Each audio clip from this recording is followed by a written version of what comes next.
Hello, I'm Martin Fencka and welcome to another part of Let's Play Darkest Dungeon.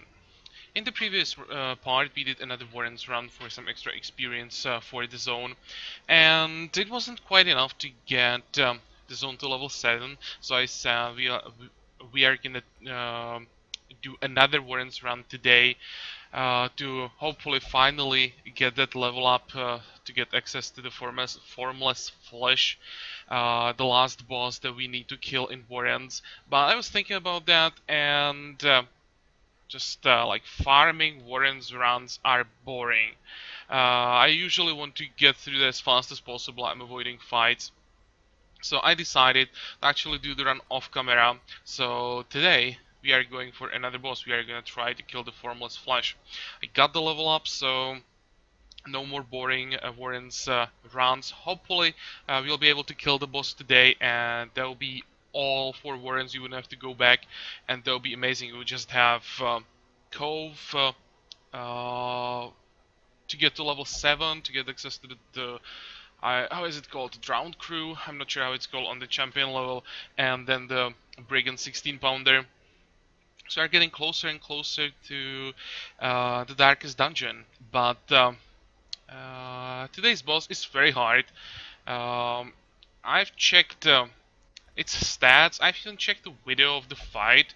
I wanted to, to know a bit more about the fight because I heard a lot about the boss, that it's super dangerous, doing a ton of damage. It's very hard to kill it, and yeah, the boss is basically unpredictable, and it's doing crazy amount of damage. It can stun, bleed, blight, do all the nasty stuff, maybe except of direct stress damage.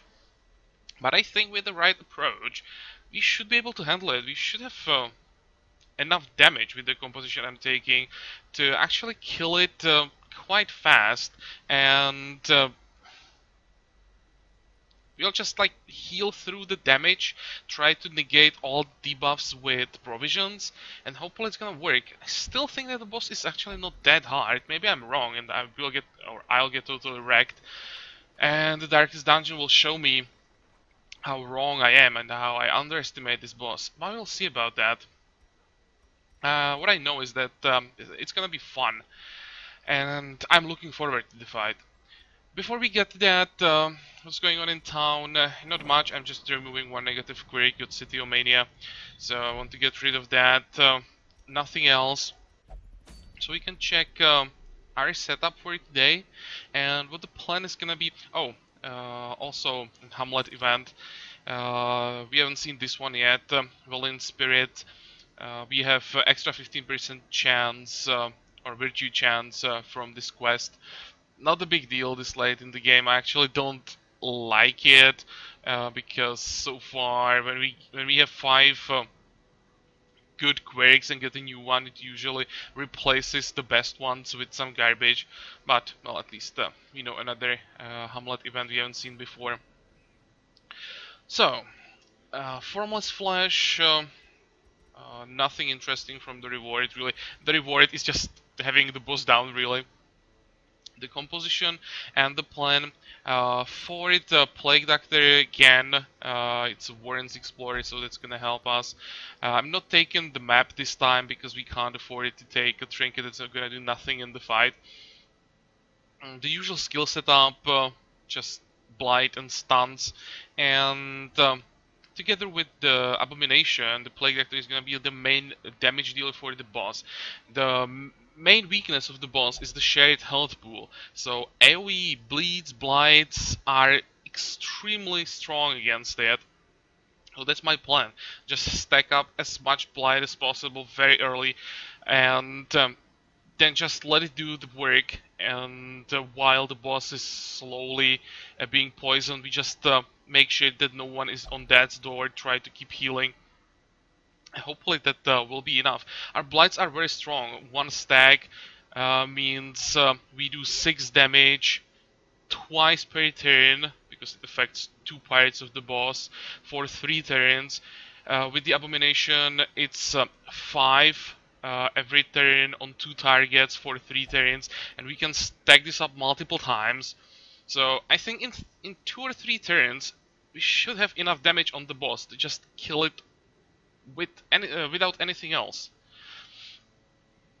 On top of that, I'm taking Occultist for some extra AoE in case we don't have to heal, but we'll get to that. So now you know my plan. Trinkets for Plague Doctor as usual, blast him as well.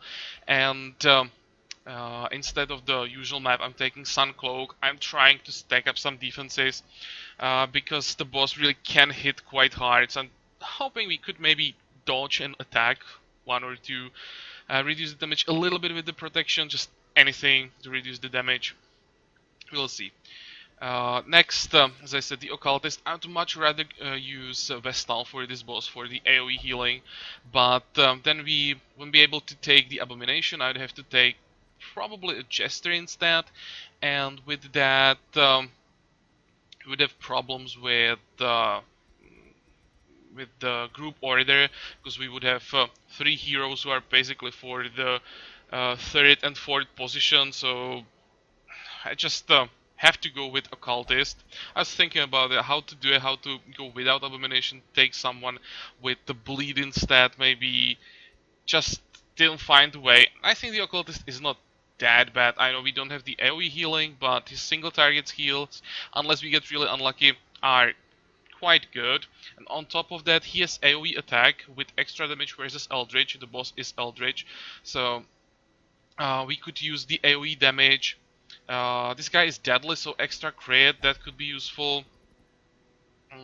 Also important thing is the Cleansing Crystal increases our resistances for quite a bit, and the boss has very strong Blight and Bleed, so this is gonna help.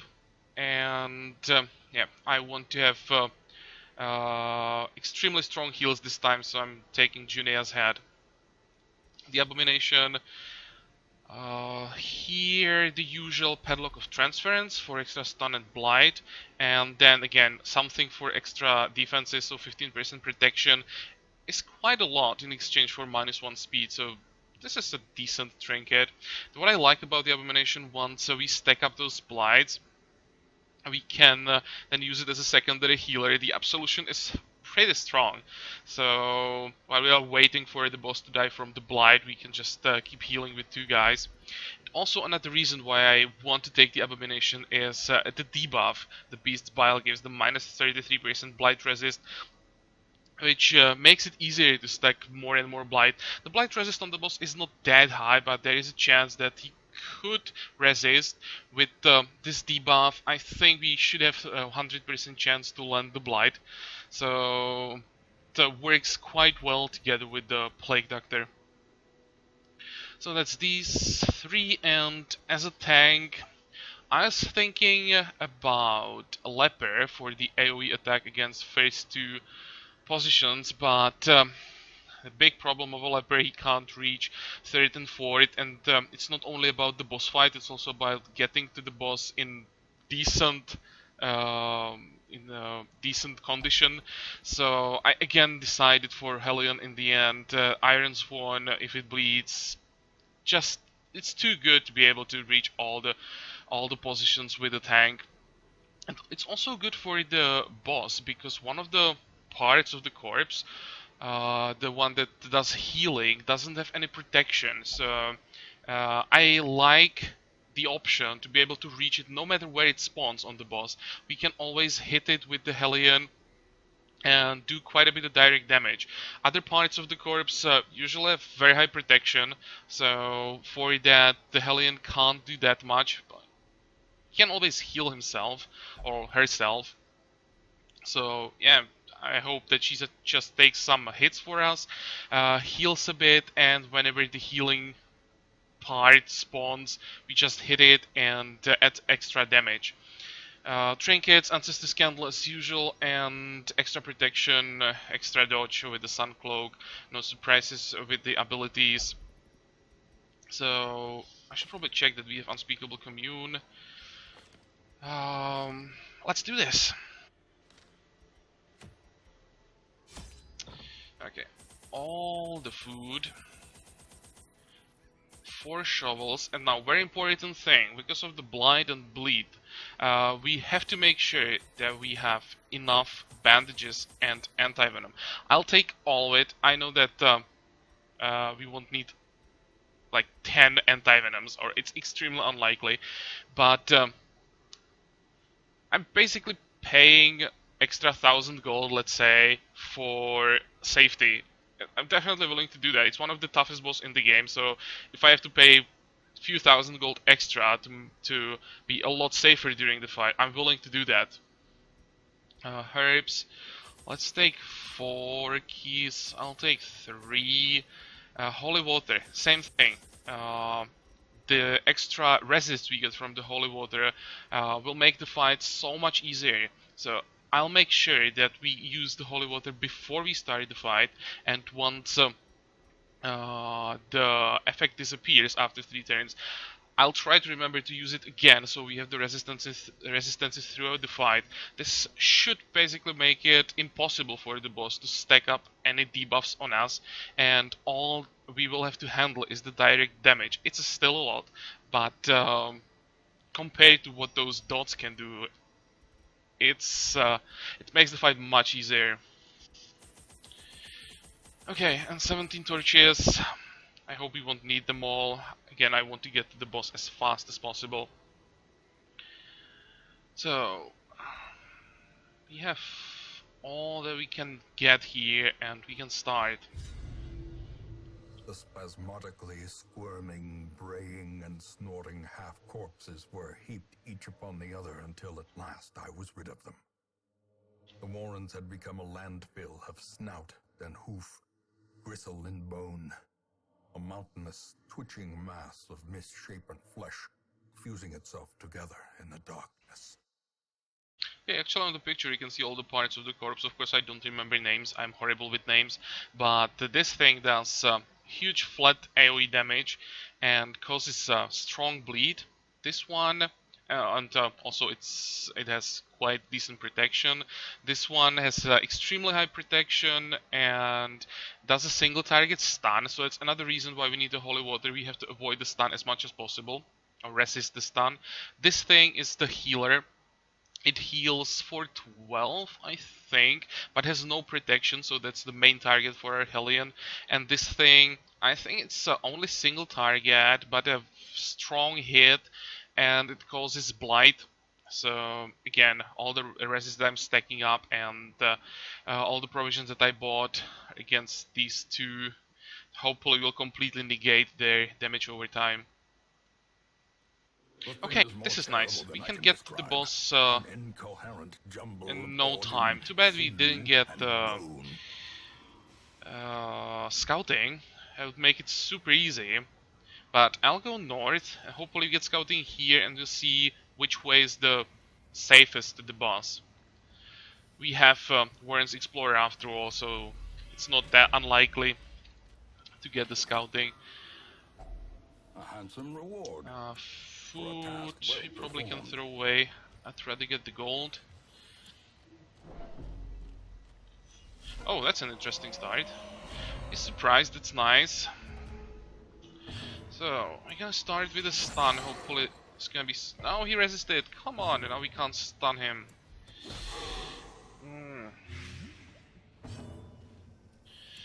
Okay, just do as much damage as possible. That stun that we didn't get, that could cause trouble. Damn it.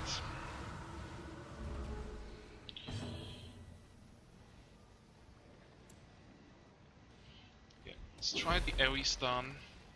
It's better.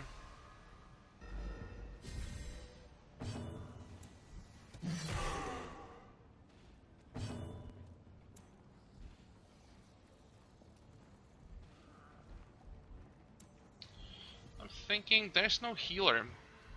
Let's actually just try to stack up some blight.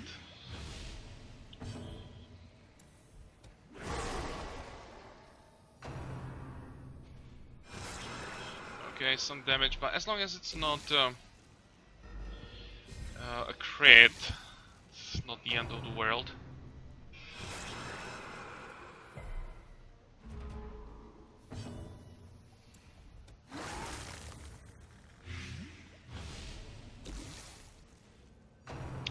he's not guarding the collector. That was quite lucky.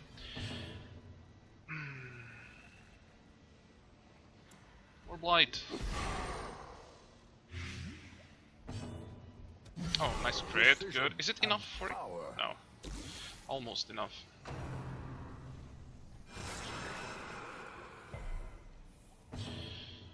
Okay. Hey. It's probably a good idea to attack here.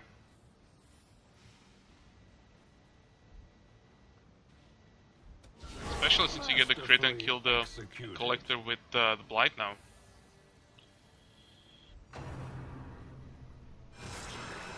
Okay, now we have to heal though. Great is the weapon that cuts on its own. Yep, you have to heal yourself. Oh, very nice. And okay, you're guarded. The Man-at-Arms is gonna die without our help. I'll just go for the first Highwayman. 10 per turn. Let's hit this guy.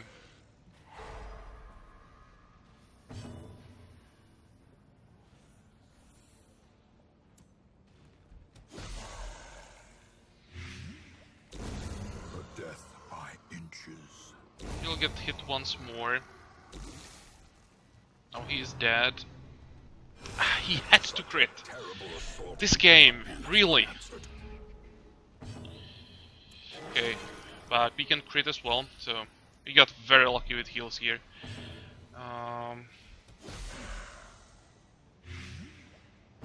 And we just use all the heals that we have available, hopefully before the Highwayman dies. And reduce the stress as well. Okay, so it was something to warm up. Unforgiving.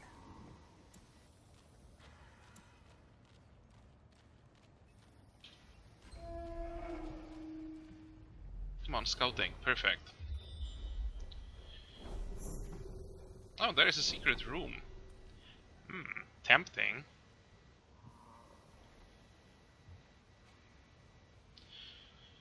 Okay, problem is traps could be quite dangerous. We don't have trinket to increase the chance to get rid of them.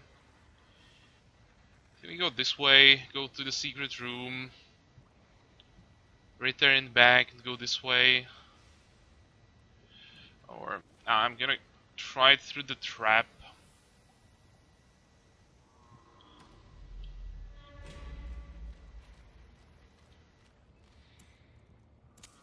The light, the promise of safety. Okay, so how does it look like? 80, 70, 80. Good luck. Nice.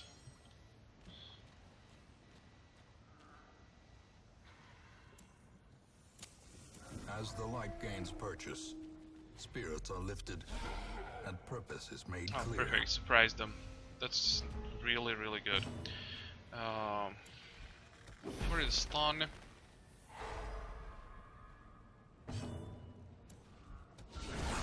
The ground quakes.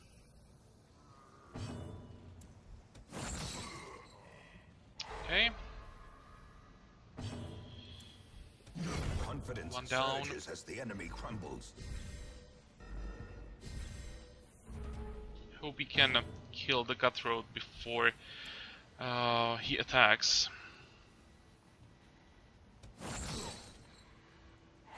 Ah, perfect. Another stun.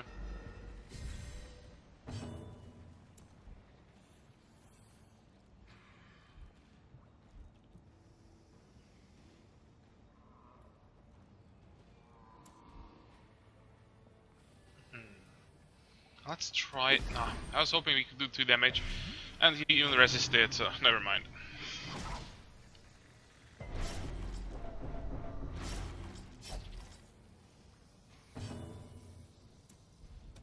Their formation is broken.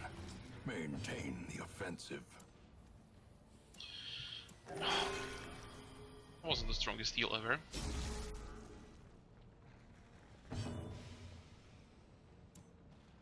Oh, that's better.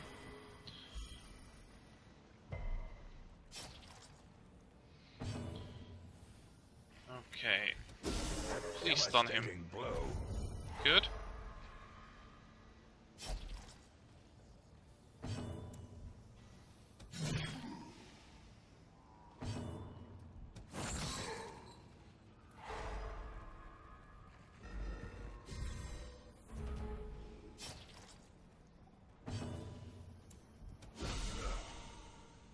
I think he's gonna get another attack. But not much we can do against that. Yep. Almost guaranteed.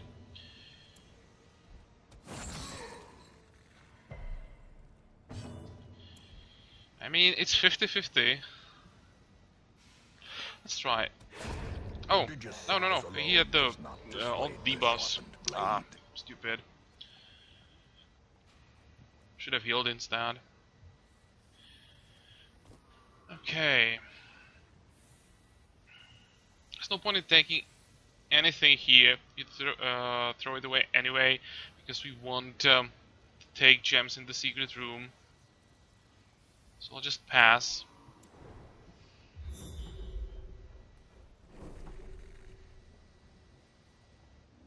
Now we know that they're going to the north, means you wouldn't have to fight at all. Okay, that's good. That's what I wanted to know.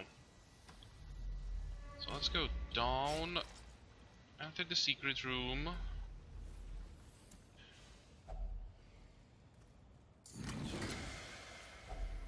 And what do you want to throw away? Skeleton key we don't need. Torch we can throw away. A blazing star is born. Making sure that there are no blockages, so we can throw away shovels. Now we go back.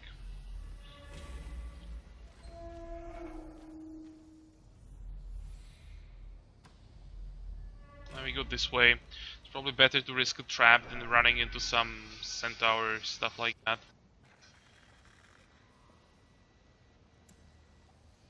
Please don't fail. Cool.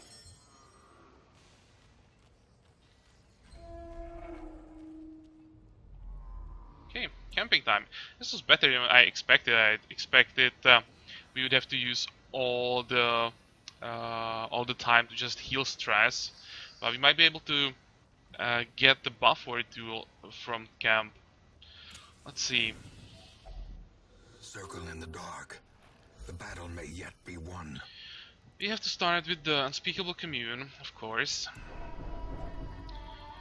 But it's fine. I think we can use the rest for just buffs. Go for... Actually, can we?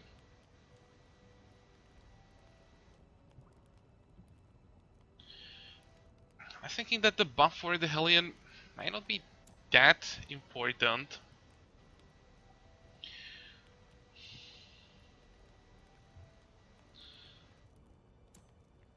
But on the other hand, we don't have anything to boost the blight from camping, so I'll just go for the usual stuff.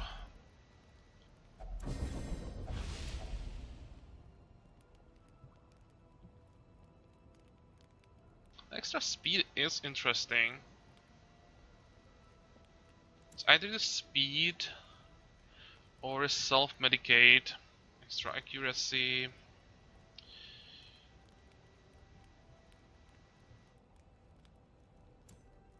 Let's go with the speed. It's important that we apply the blight before the boss can do anything, so it's like effective immediately on the same turn as we apply it.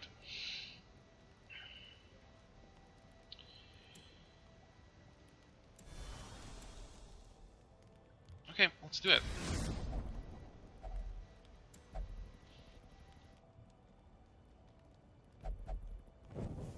In Radiance, may we find victory. We can heal up the Hellion.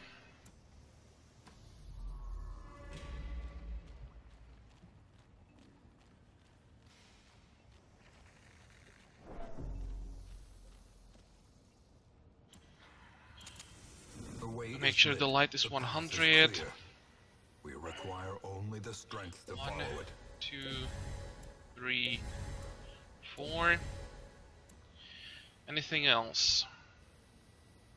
Nope. That's all we can do before the fight. So we can start and try the feared Formless Flesh. Let's do it. Squirming, contorting, and Okay, this is ever-expanding. not bad. This horror must be unmade. Actually check stats to make sure we are not doing something stupid. Yeah, the blight resist is extremely low. Also, good thing is that there are 2 of these healers, so the base damage on the first turn won't be that high.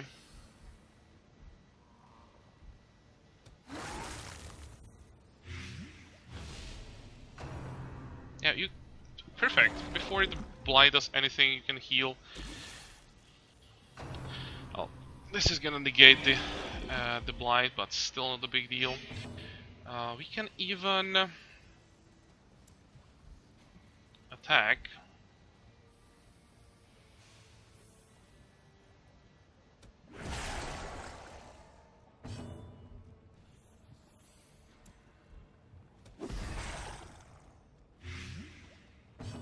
And use the Iron Swan or the unprotected flesh for 38. That was a solid start. Now let's see how much damage is gonna be. Only 11? Well, hopefully we don't get stunned. We don't. So that was really good first turn. Oh, this could hurt. Not that bad either. So let's just keep working on all the blights. 50, 70, 80. We could go for another hit. I think I will do that. Let's check the bleed resist. Where is the lowest bleed resist? Here. We can try. The damage is still not that bad.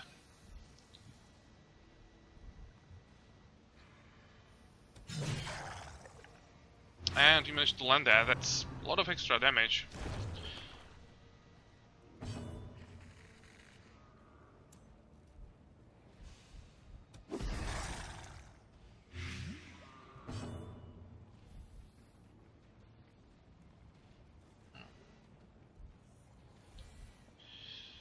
To 70 to 3 or heal. I think we can try it still. Okay, from now on I think we have to start healing. Pause, that's fine. There is a healer. Oh, this is a lot of damage. Okay, holy water time. Impressive. 27 damage per turn, just for doing something.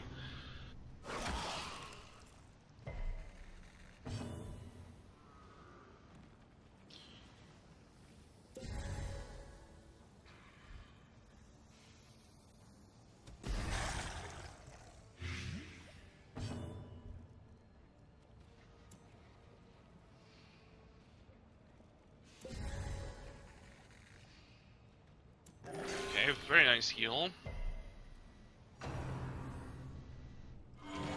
This is okay. And... wait. First we use the holy water. And we can hit the Formless Flesh and we should do more damage than it healed. Yeah, 17 is nice. Look at that, 37, bam. Gone, the boss is dead. He'll take 15 now, do one more attack. We are gonna dodge. And now it's just gonna die. You can get your heal.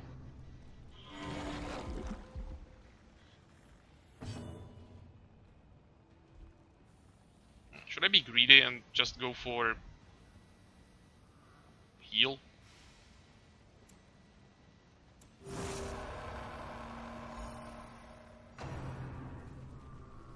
Ah, come on. Well, Would be too easy without something like this happening.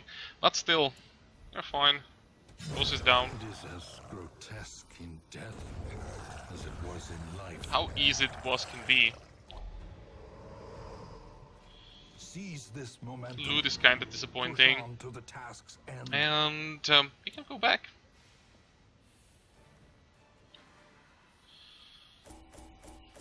That was a good run. We get the boss down. We have the, of course, because of that we have the quest reward. We have 4 trapezohedrons.